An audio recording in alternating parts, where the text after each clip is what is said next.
बिहार के सियासत में एक शब्द बहुत ही चर्चा में होता है, खेला होबे, खेला होगा, पलटी होगा। ये शब्द खूब चर्चा में होता है, खास करके पत्रकार तो इस शब्द के इस्तेमाल जरूर करते हैं और ये खेला शब्द के सोशल मीडिया पर भी नेता के समर्थक खूब करते हैं। लेकिन इस बार खेला राजद में हो गया, जदयू में नहीं। जदयू तो पूरी तरह से शांत है, लेकिन राजद में खेला हो गया और खेला राजद के विधायकों के साथ हो गया। इस वक्त जो खबर निकलकर सामने आ रही है वो चौंकाने वाली है। हालांकि सूर्य विहार ने पहले ही बदलाव के संकेत कुछ महीनों से लगातार दे रहा है कि मगध के कई सीटों पर और शाहाबाद के कई सीटों पर विधायक बेटिकट हो सकते हैं, चेहरा बदलने वाला है। हमने 2 दिन पहले भी बताया कि औरंगाबाद के 4 जो आरजेडी के सीट है, जो जहां विधायक हैं, उनका सीट होल्ड किया गया है। लेकिन अभी जो जानकारी निकलकर सामने आ रही है वो चौंकाने वाली है। जो राजद के गो, रफीगंज, नबीनगर और ओबरा जो सीट है उस पर आधिकारिक ऐलान कुछ घंटों के अंदर हो जाएगा। कहा तो ये जा रहा है कि रफीगंज में सिंबल दे दिया गया, बाकी 3 जगहों पर विचार चल रहा है और अंतिम चरण में है। आज इस पर पूरी बात करेंगे, पूरी चर्चा करेंगे। जी नमस्कार, मैं हूं विपुल कुमार और आप देख रहे हैं सूर्य विहार डिजिटल न्यूज़।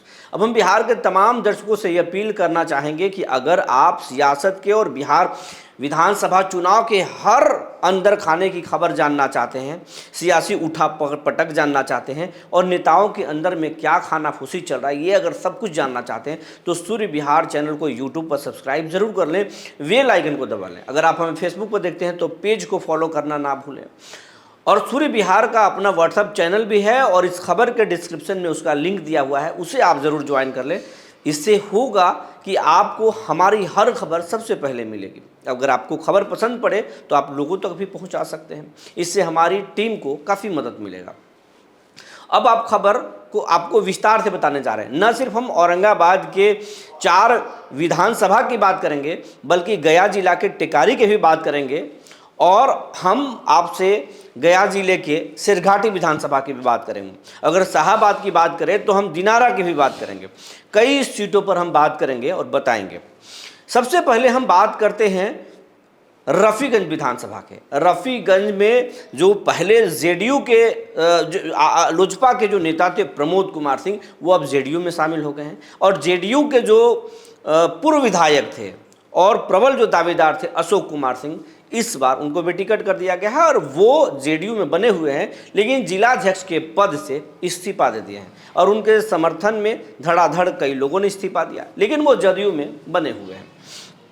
रात में चर्चा हो गई कि अशोक कुमार सिंह जिलाध्यक्ष के पद से इस्तीफा दिए तो हो सकता है कि अशोक कुमार सिंह राजद के उम्मीदवार रफीगंज से होंगे। सूर्य विहार ने बात करने की कोशिश की, लेकिन जानकारी ये हुआ कि नहीं, वो नीतीश कुमार के काफ़ी करीबी हैं। टिकट नहीं मिला कोई बात नहीं, पार्टी में इंतज़ार करेंगे, पार्टी के साथ खड़े हैं। जिलाध्यक्ष की कुर्सी उन्होंने छोड़ा है।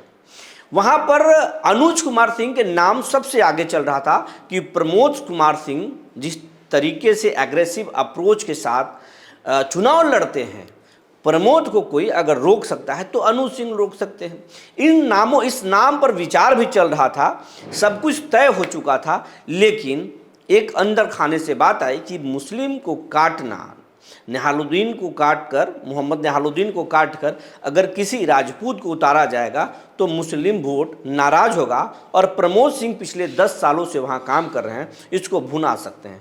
प्रमोद सिंह की तरफ मुस्लिम वोट टर्न कर सकता है, इससे राजद को नुकसान होगा।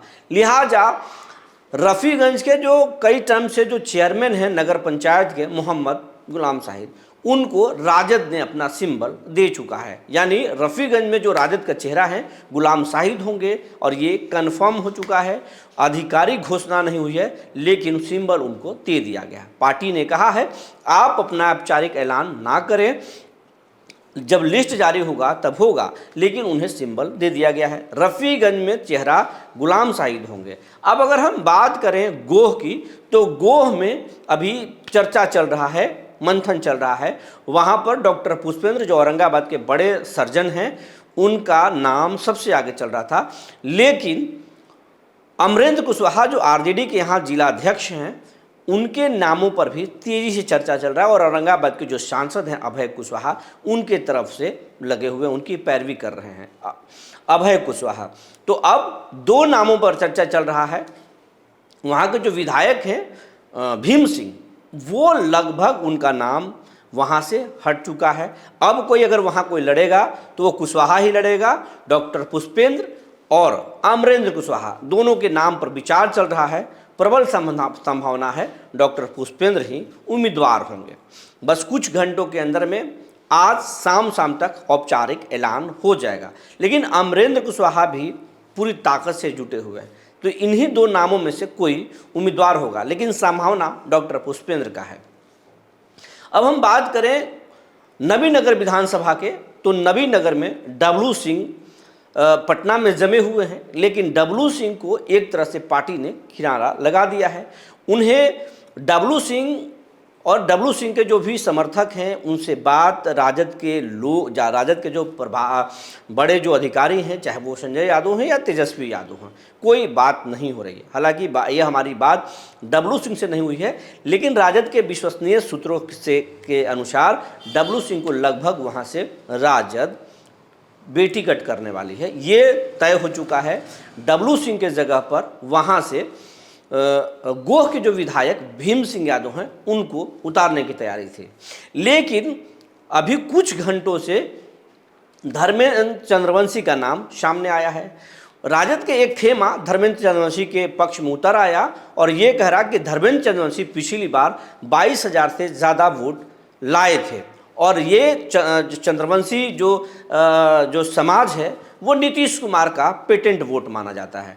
अगर धर्मेंद्र चंद्रवंशी को आने के बाद से चंद्रवंशी समाज के साथ साथ पिछड़ों का जो वोट है वो राजद के साथ आएगा और न सिर्फ यहाँ पर इस नबीनगर सीट पर असर पड़ेगा, बल्कि चंद्रवंशी समाज की वोट जो है कई सीटों पर मगध में जो है असर डालेगा। धर्मेंद्र चंद्रवंशी को देना उचित होगा।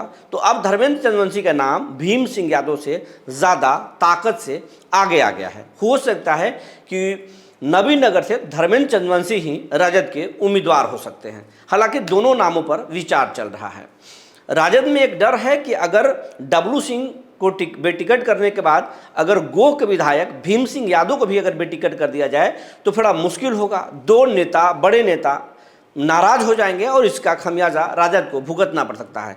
इसीलिए सिर्फ विचार किया जा रहा है कि धर्मेंद्र चंद्रवंशी को उतारा जाए या फिर भीम सिंह यादव को उतारा जाए, इस पर विचार चल रहा है। लेकिन जो संभावना है कि धर्मेंद्र चंद्रवंशी को ही राजद मैदान में उतार सकती है, लेकिन भीम सिंह को भी कम आंकना कहीं से सही नहीं होगा। हालांकि कुछ घंटों के अंदर इसका औपचारिक ऐलान हो जाएगा।